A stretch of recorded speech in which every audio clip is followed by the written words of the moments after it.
And we are live. Trent, we are live. I think we're live. If we do the intro twice, it doesn't really matter, right? No, we do it however many times. It don't matter. Don't matter. But a very impressive win for Georgia against Notre Dame. Wouldn't you say, Trent? Yeah, definitely. Big win.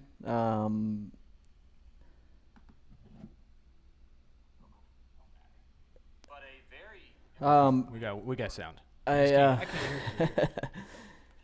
Yeah, big win for Georgia. There's not much else to sum it up. I know it wasn't by the margin that many expected, that I expected, that probably you expected or anybody else expected. Yep. But it's a win. It's a win over a top 10 team. That's what people keep saying, right? That's what they're saying. It's cool, I guess. I mean, who else has that big of a win? I don't think anybody does. I mean, Auburn has a couple big wins, but besides that, that's a big win, top 10 win. And honestly, Notre Dame surprised me. They had a lot more team speed than I expected, and I thought their defensive game plan was very good at the beginning. They brought the house in the first half. They did. I mean, them linebackers, them safeties were shooting the gaps, making it tough on Georgia's running game. And I liked the first two passes of the drive, both little quick slants to Demetrius Robertson, and I like the early counter to it, to them bringing the heat, but you just can't go. You don't have time to go downfield when they're bringing that kind of pressure. No, you don't. I think one thing that probably had a lot of Georgia fans scared at the half was we've seen this before. Remind you that was with Mark Richt. You got to get those memories out of your head. Because this was a completely different football team in the second half, Trent. Oh, they made a lot of adjustments. Offensively, they went to the back shoulder throw on those tough downs, and Cager made some big catches. Yeah. They did that well, and then on defense, I thought they started shading J.R. Reed to the tight end. I think Tay Crowder was manned up on him, but they were shading him with J.R. Reed, and it made it a whole lot tougher for them to complete those underneath passes. I think he had 7 catches in the first half, and he had 2 in the second half. So they made it a lot tougher. No, definitely they did. I think we got a question already from John Larson. He says, hey, guys, with the injuries we have had in the secondary, how does a veteran safety like J.R. Reed provide leadership on the field? It's a really good question, John. It's huge, man. And let me tell you a little story about J.R. Reed, John, since you decided to ask. Kovacevic, you're back. What's up, brother? Kovacevic. Good to see you. Sorry, John. J.R. Reed, Trent will tell you, he'll attest to this, was basically like a throw-in to get D'Angelo Gibbs. Am I wrong, Trent? That pretty much accurate. Yeah. Yeah. I mean, they saw a transfer student that had potential. He's also cousins with D'Angelo Gibbs, and it worked out in Georgia's favor tremendously. Gibbs was a huge steal. Having somebody like that in the secondary with those younger guys, he's played in big games before. He's played in every big game Georgia's had in the last few years. J.R. Reed's been in there. And the crazy thing is with Reed, he plays 100% of the snaps. If you go look at Trent's snap count over on UJ Sports, he's always in for every single play. Him and LeCount most of the time are both in there for every single play. So having those two guys kind of anchor the backside of your defense is huge, especially when you have so much senior leadership, veteran leadership on the defensive line, but then you're kind of lacking a little bit in that secondary. You got a lot of new guys you're throwing in there. So to have guys in the front and the back is huge. Thanks for asking, John. Yeah, I agree. J.R. Reed is a lot. I mean, he's a leader on the field, but he's a lot more than that. That the kid actually. There's a lot of leaders on the field that don't lead by example, I'd say. And J.R. Reed's a kid that is putting it on the line every single time he's on the field. He's not holding anything back, and he's doing it with some fundamentals. He's a very good tackler. The Joker can cover. What he did on that flea flicker of the day to come from the hash marks all the way to the sideline to pick that ball off was amazing. Yeah, I was looking at that because they had I forgot who his Russian book on that one. Might have been Davad, maybe. or it might have been Aziz. It was one of the two. And they both missed the sack in the backfield, but it actually ended up being in Georgia's favor because J.R. Reed was down there for the interception. Got a couple more questions coming in. Guys, make sure you give us a call, 620-UGA-TALK. We'd love to talk to you guys. This show really is going to be you guys bouncing questions off of us and us kind of throwing stuff back at you just because simply the bye week. Not a ton to talk about in terms of what's coming up next Saturday. Players will, obviously not be playing. So Jonathan Gunthree says, need to get healthy and get ready for Tennessee. Yeah, huge, Jonathan. We'll get to the rest of you guys' questions in a second. I do want to touch on that, Jonathan, because that turned out to almost be a backbreaker, Trent, in that game, to be honest with you, because you look at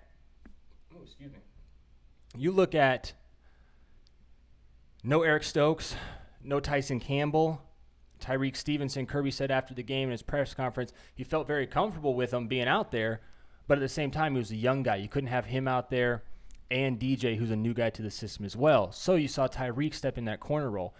And somebody brought my attention to it because a lot of people thought that Tyreek was getting picked on, so I pulled it up. Tyreek was only targeted 4 times, gave up 2 receptions for 27 yards to Chase Claypool, who is a matchup nightmare, and he's going to be in the league. He's a really good outside wide receiver / almost even a tight end, it felt like.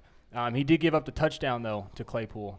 PFF, Pro Football Focus, did give the touchdown on McGee on that one. But I don't think a lot of it wasn't on Tay Crowder. Tay Crowder did not start going with the tight end until the second half. It's almost like he had him manned up for a lot of the second half. And then you had the McGee shade. was getting picked on. That's what I was talking about, McGee.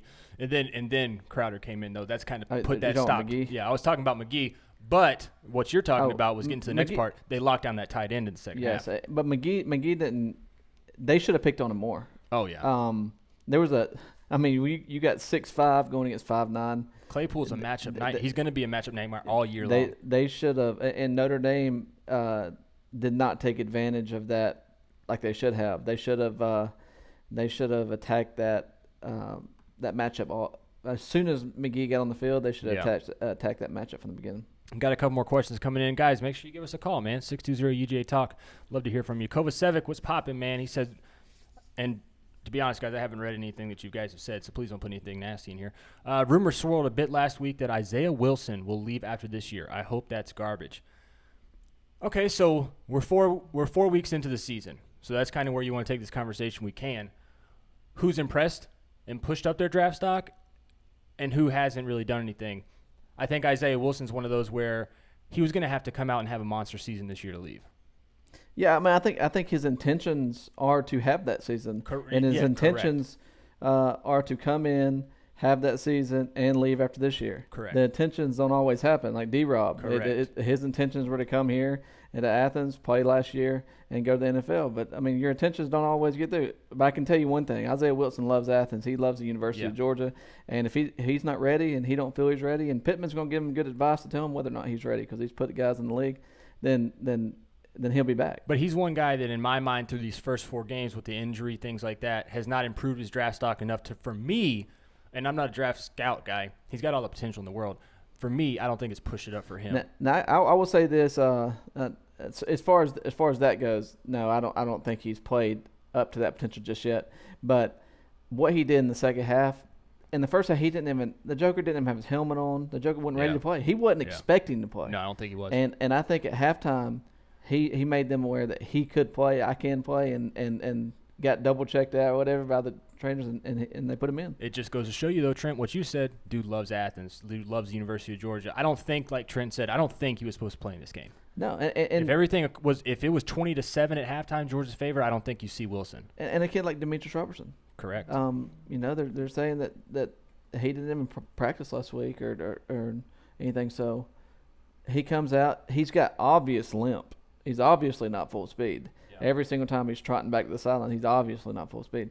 But for him to gut it out with a hamstring injury, that you probably could injure worse in that game. For him to gut it out and play as well as he did showed a lot of guts out of D-Rob too. A couple other things, though, with that draft stock. I did want to touch on that. I'm glad somebody brought that up.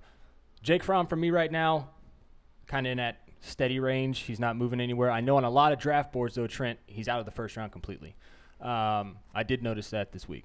I can tell you a lot of. I mean, everybody, analyst-wise on TV and stuff, are so. I mean, they love that kid. They love him, but I'm telling you right now, the last 5 Um, or 6 mock drafts I've seen, he's dropped out of the first round. and that's not Swift's moved in. neither one of those are overly surprising. Just for the simple fact that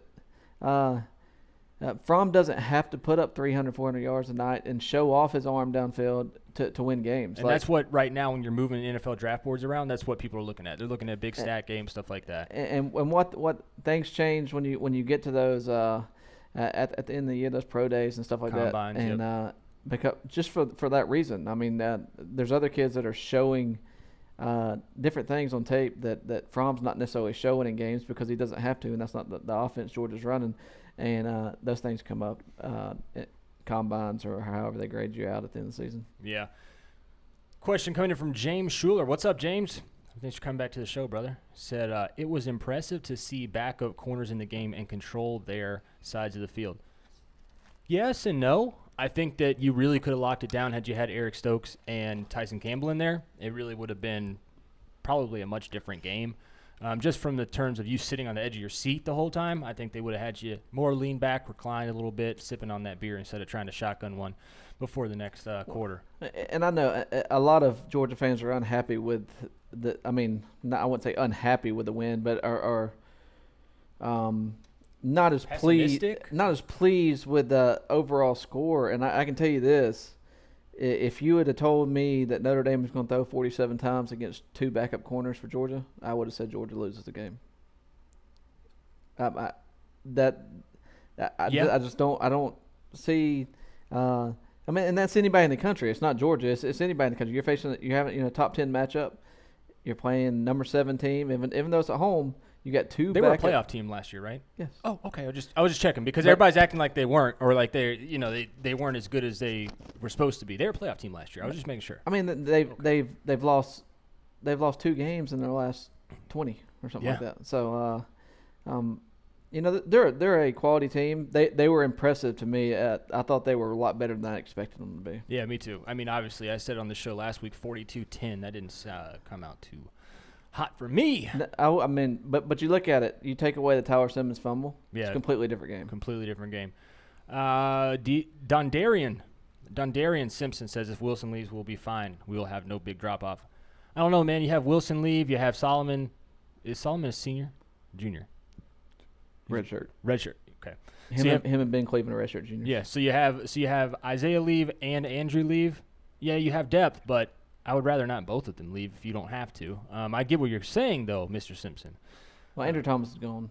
Oh, well, of course, yes. You don't want to lose both if you can help it. But you would like to hold on. I mean, ideally, you'd like to hold on to Wilson for another year. I thought Cade Mays really struggled at tackle when he was in the other day, and I think that was the big reason for the move because you're not really moving anything around by what they did because you had Cleveland at right guard, you had Mays at right tackle, and when Kinley went down, they moved Schaefer in. Well, which was kind of weird. Well, it surprised me because you got Jamar Salyer over there. Yeah, that's what that was my first thing. They can play guard, and you also have Mays and Cleveland that they could play. So it surprised me that Wilson went in the game, and Cleveland came out, not Schaefer came out. Yeah, me too. A couple more questions. Trent says, James says he kind of echoes what you said. He said, if it wasn't for the muff punt, this would have been a different game. You're absolutely right. Georgia still won, though. Lloyd Dog, I think I know you from the vent in the vault, right? Lloyd Dog looks familiar. 26 blitz. LeCount took first receiver. Reed from the opposite hash took the under route and broke the ball for the pick. Yeah, it was a damn good play by both safeties on that. Well, it was a good play call on defense too because if you're not blitzing that DB right there, in trouble. We got a phone call, guys. Let's answer it. Hopefully it's not Geek Squad. Call from Al. Hey, man. How's it going? You're on with Trent and Paul. Didn't catch your name, though. What's up, brother? It's Al. How y'all fellas doing tonight? Al, man, we're doing all right, man. We're doing all right. How are you? I'm good, man. Let's just cut to the chase because it's a legitimate question. I got to ask it. Is Fromm the man to take you to the promised land? Okay, so we're going there tonight? Okay, let's do it. Let's do it, Al. I dig it, man. I think what you've got going on, brother, is you got a guy who took you there before, right? Yeah, absolutely. Okay. So what has and damn near, changed? What if it wasn't for Tua, would have won it. That's what I'm saying. So what has changed since then? He's gotten older, more mature. He learns the offense more. I guess why the question now? Because I can see your side of things. I can. I just want to kind of flesh it out a little bit. No, I'm not asking like trying to be cynical or anything. No. I know you're not. That's what. But I want to know like kind of where what's causing that, I guess. Well, just because like every year the scope of college football changes, and I mean with the different names, faces, it's. I think I'll be honest with you. I think Fromm has just as good a chance as anybody else. I mean, maybe it needs to be in the cards, and a slight bit of luck would definitely play in his favor. But I think Fromm is just as formidable as anybody in the CFP right now. No, yeah, Al, I tend to agree with you. Couple things, though, on that I want to touch on. You're looking, and so am I, every week we're looking and seeing Jacob Eason put up stupid numbers up in Washington. We're seeing Fields put up stupid numbers at Ohio State, and we're seeing Fromm put up, like, not as stupid numbers. Am I right, Trent? So is that why I'm guessing that's why people are questioning it? No, not at all. Listen, I don't give a damn what they do out on the West Coast. I hear that. I don't care what Ohio State does against their one legitimate game before they're actually playing for a championship. I mean, forget that. Okay. If you're not in the SEC, I don't care what you do. And thank God Clemson finds a way to beat Alabama and make somebody else legitimate outside of the SEC. I mean, all that aside, seriously, I mean, if it's not Tua, it's Fromm. And that was the crux to my question, because anything that happens outside of SEC, to me, is not football. It's just like, it's politics. It's politics until you get to a championship game, and then I'm somehow with you. or another, we can legitimize you playing high school teams for an entire season because you won one game, you juiced, like you shot everybody in the ass with steroids before the game. You won it. And you won. Congratulations. I'm glad the piss test came back 2 months later. And then was like erased off the face of the earth. But to answer your question, Al, I think he is the guy. I think it's your best shot you're going to have in a long time just looking at the quarterbacks behind Fromm right now, unless you can maybe bring in a guy like Caleb Williams. But then you're talking about, Georgia's in a reload phase, but the quarterback position for every big Division I football team I think is going to be year by year rebuilt, if that makes sense. So, like right now, Georgia Tech's going through a rebuild. I think that Georgia is now on Alabama and Clemson's level in terms of where they reload every position. It's just like how Alabama threw in 5-star running back after 5-star running back. Well, guess what? Georgia's right there, Trent.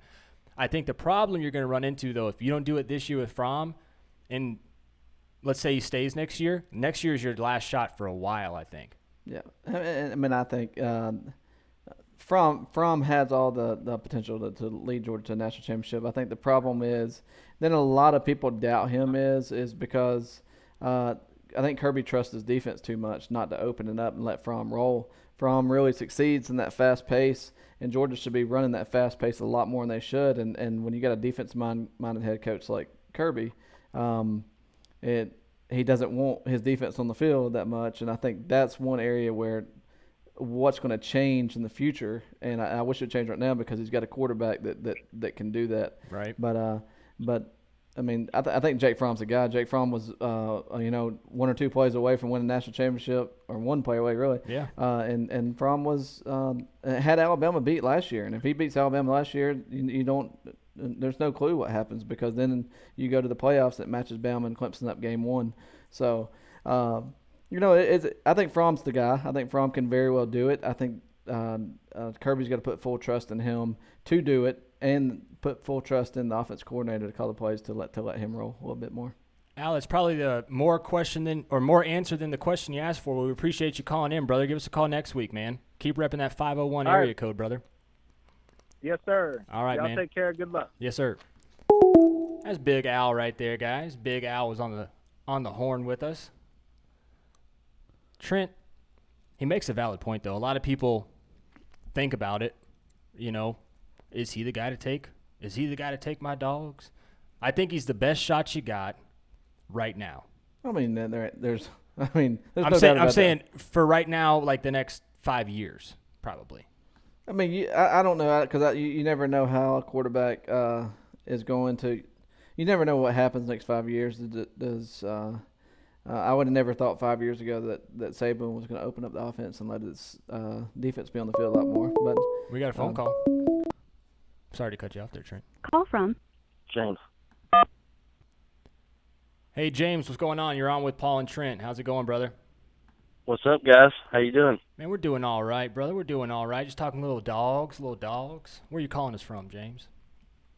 Georgia, man. Well, I'll be damned. Out here just about 15 miles south from Athens.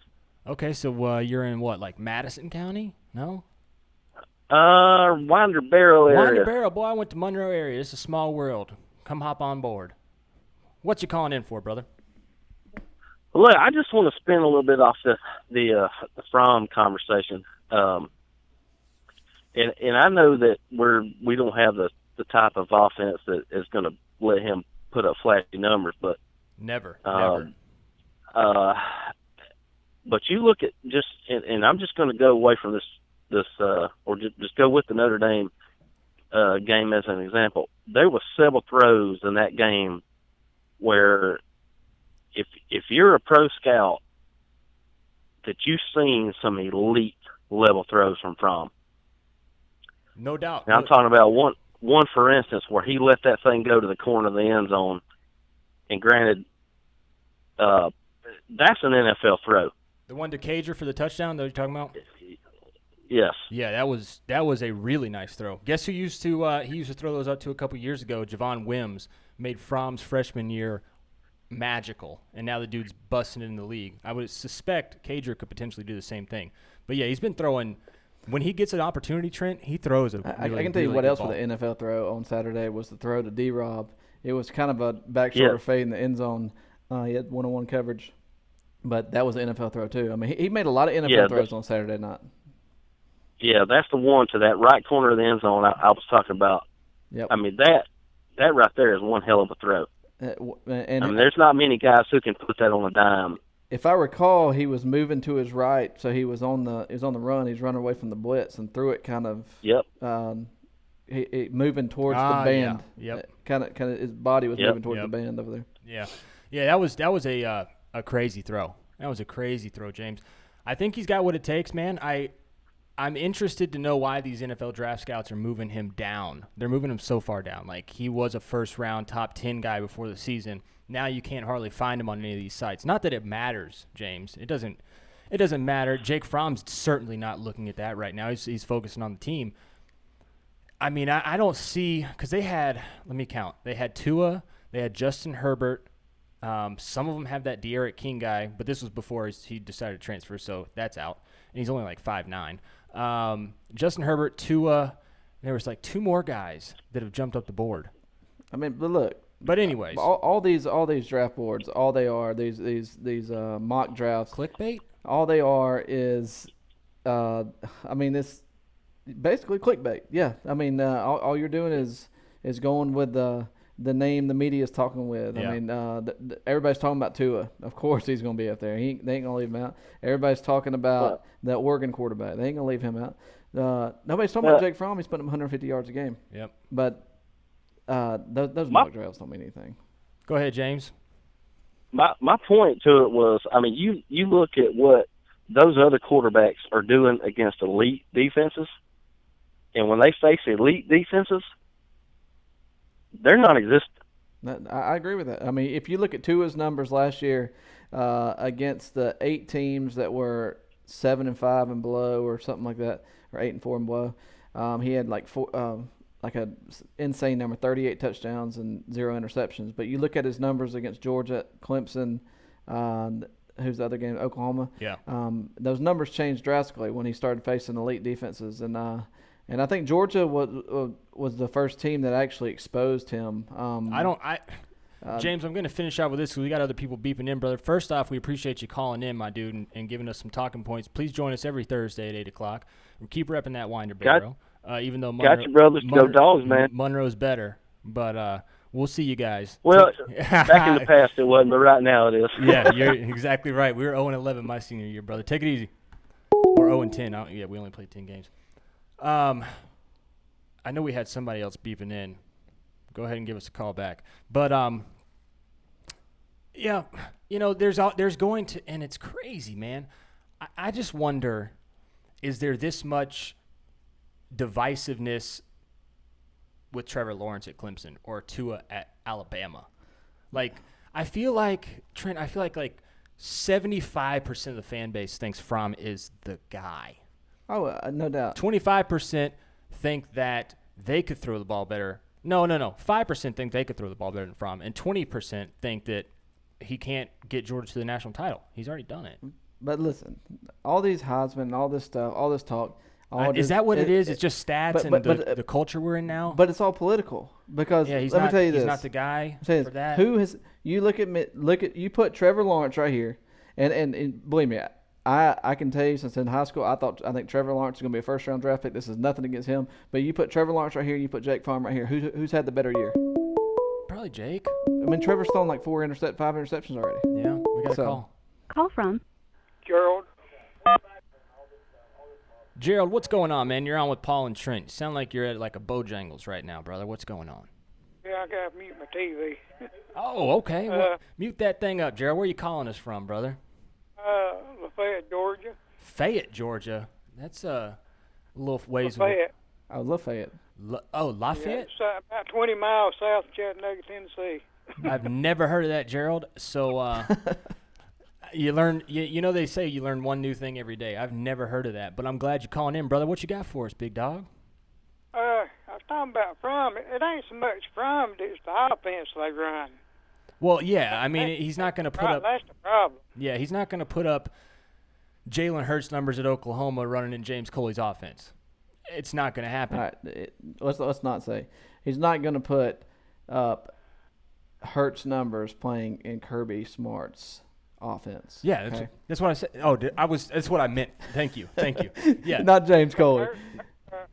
See, the offense we run is what Alabama did run before the one they got now. And look, it has some success to it. I'm not going to go out and say which one's better. Of course, the offense looks a whole lot flashier when you're putting up, 40 a game. But you also have LSU giving up almost 40 to Vanderbilt. Right. So yeah, while the offense looks flashy, they're going to get exposed at some point. But if you remember when Alabama, before they got on the offense they got now, it looked just like Georgia when they running. Back with like John Parker Wilson and those guys. Yeah, this is the same exact offense that Alabama was running 2010, 2011, and they had John Parker Wilson and I can't think of the other dude's name. McElroy. They didn't put up big numbers. They didn't, Gerald. Well, you keep putting up big numbers up there. Where'd you say it was again? Lafayette? Yeah, well, we call it Lafayette. Lafayette. Okay, brother. Well, I've never heard of it. If I ever stop in up there, I'm going to ask for Gerald. I'm sure they know you at the store. And the county wins Walker County. Why have I never heard of Walker County? Well, look on your map, like I say. He said, look on your map. That's what I'm going to do, Gerald. Oh, no, I'm going to pull up Google Maps right now. 25 miles south of Chattanooga, Tennessee. We got a lot of Tennessee fans around here. Oh, you still got any Tennessee fans around there? Yeah, they still around you? Or are they asking for red and black shirts from you? They say may come and some of them hide, but, you know how they are. I'll tell you something about a Tennessee fan right quick and I'll get off. Okay. They'll bring up something that happened 20 years ago.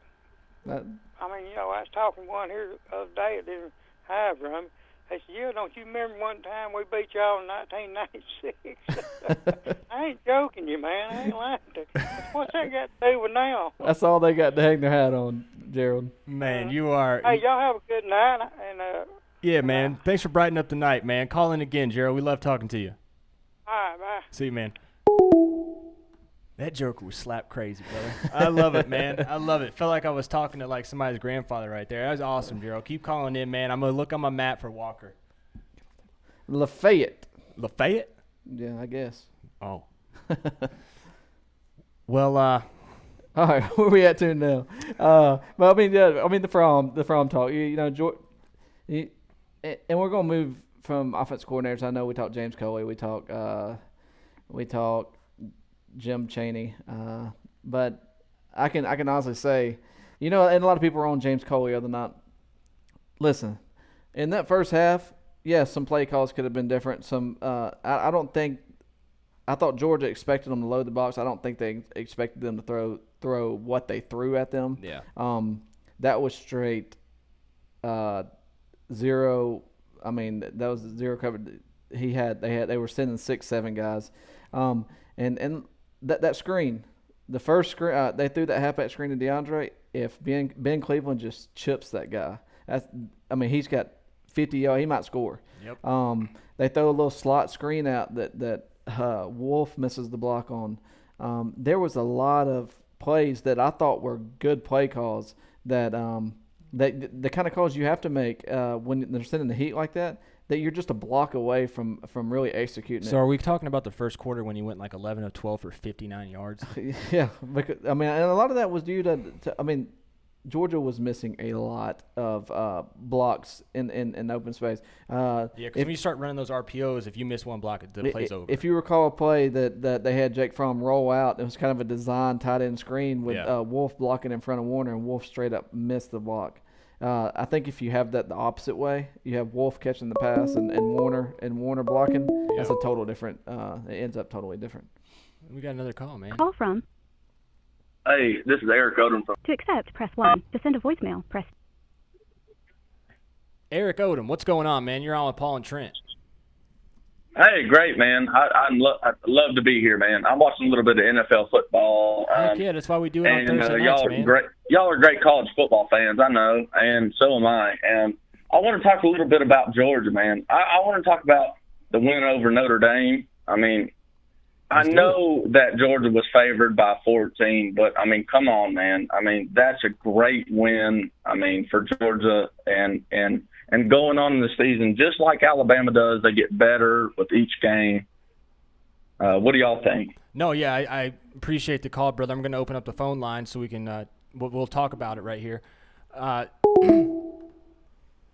Odom asked a pretty good question, Trent. What was your take on it?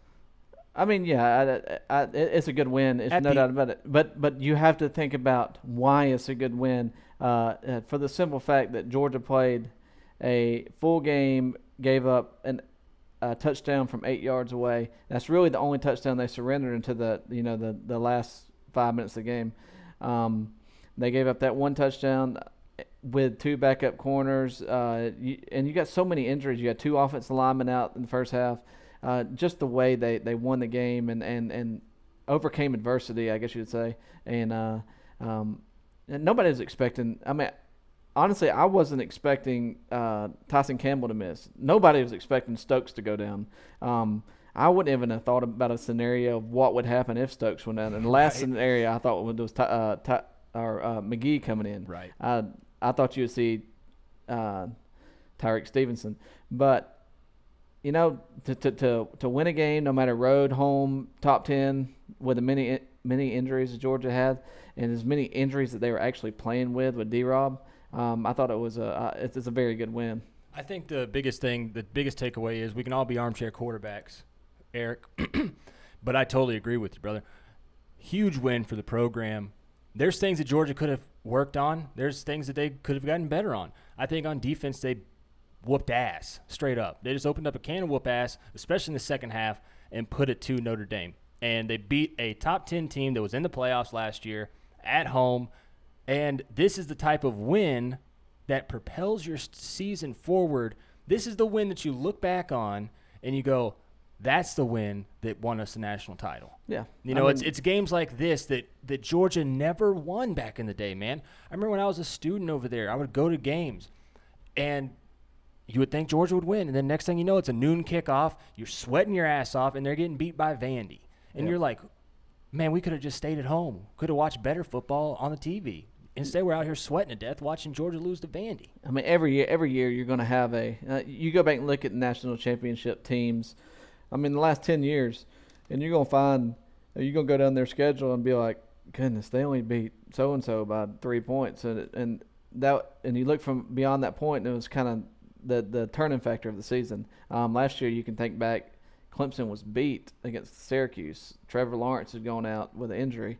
They bring in whatever his name, Chase from Bryce. Yes, they bring in Chase Bryce, who was Clemson's fourth-string quarterback to start the year, and he comes back and leads them to victory. Might be a name you want to keep your eye on. Just saying. What, Portal? Maybe so. You heard it here first. Just keep your eye on it.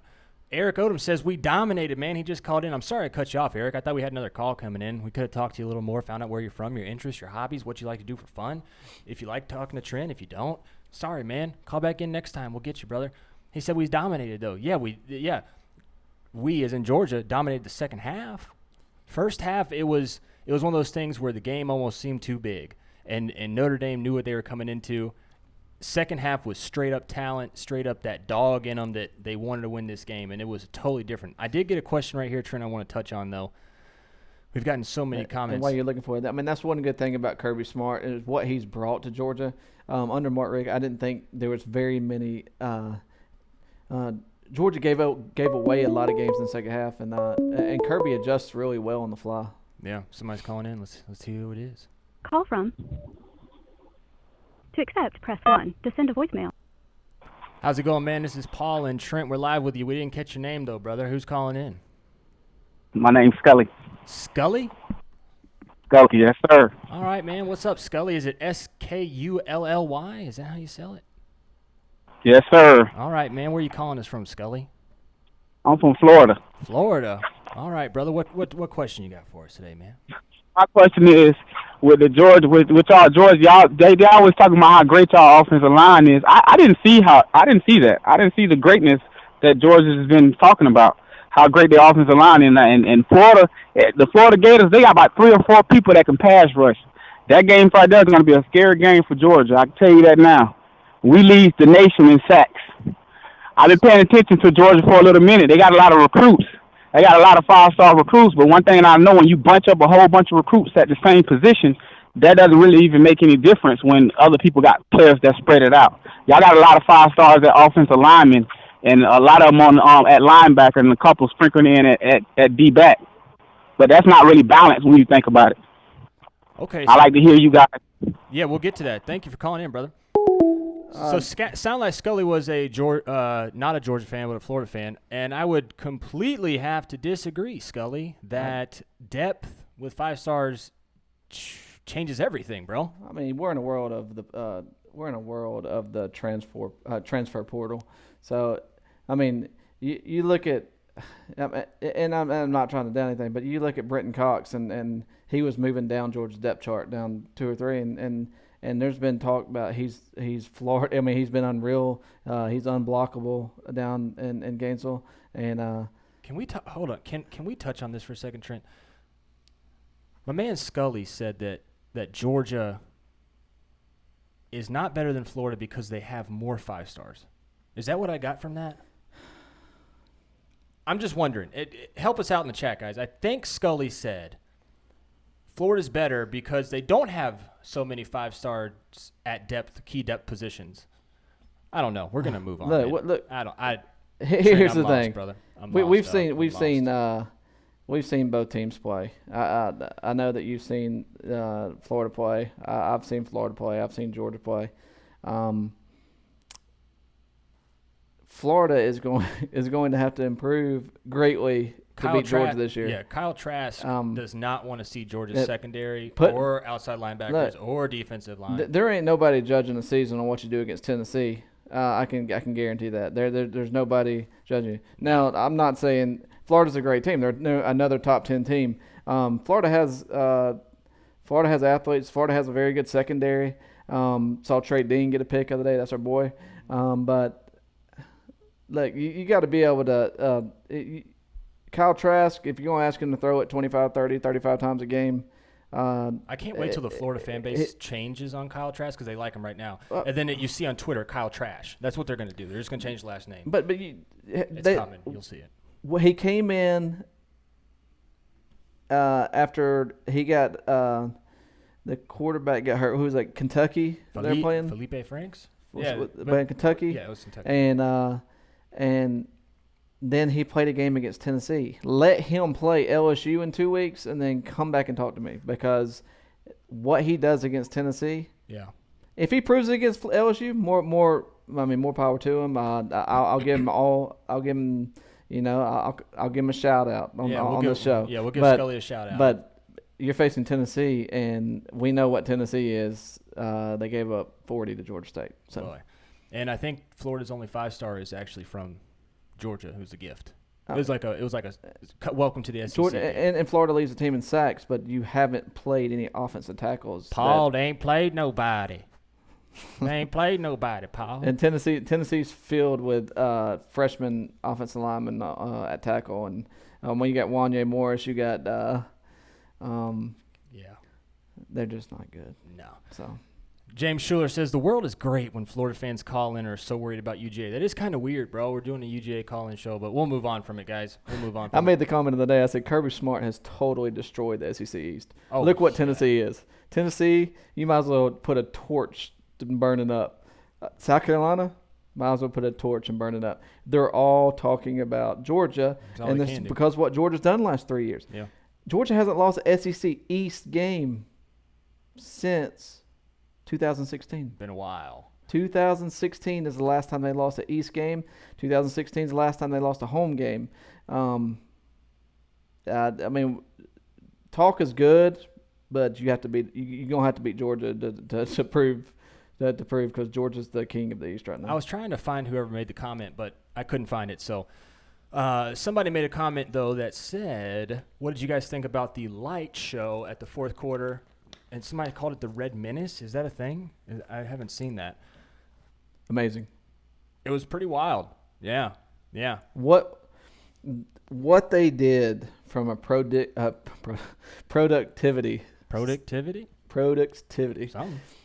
Just the overall how organized, how on point it was. The time of it. It was just amazing. And believe me, we've talked to at least 7-8 recruits this week that have just been floored by you got the quotes from "Why wouldn't I want to play there?" to that. I talked to 3 guys this week. That was the best visit that I've ever been on. Whether they're a take or not, or whether they're a top priority or not, you're getting these comments from everybody. It was 100% hit on the recruiting trail. Yeah, I think it was, and I also think that, yes, you got really lucky by that coming before Alabama. Both these schools had this, nobody was trying to copy each other. What I will tell you, though, is Alabama fans are a little salty because Georgia got to do theirs first. Now, when they do it, it's going to kind of be a little old news. And when they do it, I'm assuming, you can't make those light colors. I guess you could, like a maroonish color. I'm assuming theirs is going to be red, too, though. They're not going to pay to have them all maroon. Alabama's not going to pay? Do you know how? Come on, I would man. think that those light bulbs come in a red. You can red's like an extra 10 cents, but maroon. Oh, they're gonna be maroon. I'm looking forward to it. Then we got a phone call coming in. Call from Not Scully. To accept, press 1. Hey, not Scully. What's going on, man? I think I recognize this voice though. Is this old at T Brandon B? Hey, that's it. You know what man, it I'm going to is. put your Twitter on here, man. You've been shouting it out. You've been with us since the first day, man. I'm going to put you on the horn up here at T Brandon B. What's up, brother? Where you? I'm day one. Yeah, you day one, big dog. You day one. So you at Champies tonight? What you doing? Hey, it's Thursday night. You know what it is. Listen to you guys for a little bit. I'm here at Champies. We're doing the 12-piece tonight. Got the sides on the way. Ooh. Just wanted to, watch out, Trent. Wanted to talk to you guys. I know someone has already mentioned it a little bit, but I wanted to just circle back to the Notre Dame game. I don't know if you guys remember the game, but Georgia beat a top 10 ranked opponent. They did. After that game, I go online. I'm looking at Twitter. Paul, I know you're really big on Facebook. I think you share an account with like your aunt or something. Yeah, he's still got a MySpace too. Yeah, my top 8 right now. Yeah. You should check it out.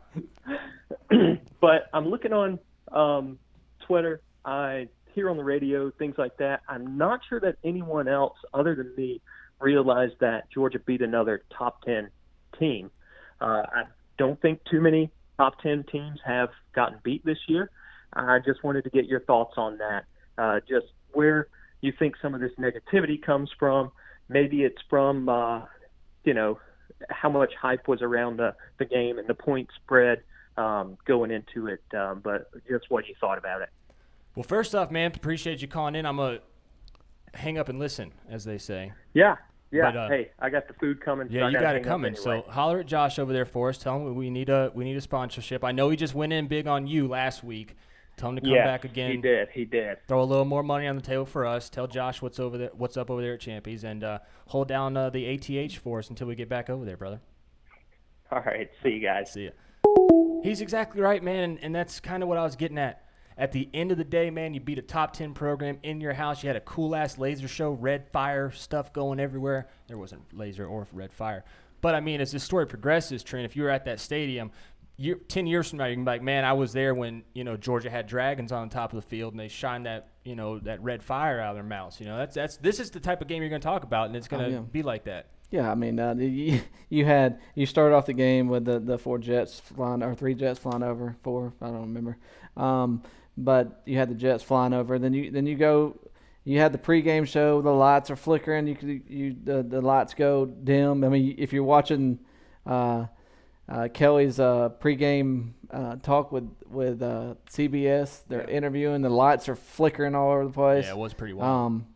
That place was crazy. I mean, that is a game that many Georgia fans will remember, not simply for the final score, and Georgia did win, but simply for just being in the stadium, playing a team like Notre Dame, one of the best traditions and most traditional teams in college football, and beating them when they're in the top 10. It was a special occasion. Definitely. I know it's special for Kirby and that Georgia team. You see the way they reacted. They wouldn't say, I lost people a lot of money in Vegas. They're happy to come away with that win, and they celebrated it, and now they're moving on to Tennessee. I think one of the funniest comments, guys, Scully's been trolling us all night. We appreciate you coming by, though, Scully. He said, I was born in 1984. Georgia haven't won nothing since cell phone was invented. # pre-cell phone team. I dig it, man. Georgia might be a pre-cell phone team, but guess what? They're preseason top 5. So I mean, I don't know. I thought that was pretty funny though. Pre-cell phone team, like who? Look, I've never seen Georgia win a national championship. But I can tell you 100% that I'm not looking at what Georgia did in 2001, 1994, 1984, 1980, 2011, whatever year you want to count.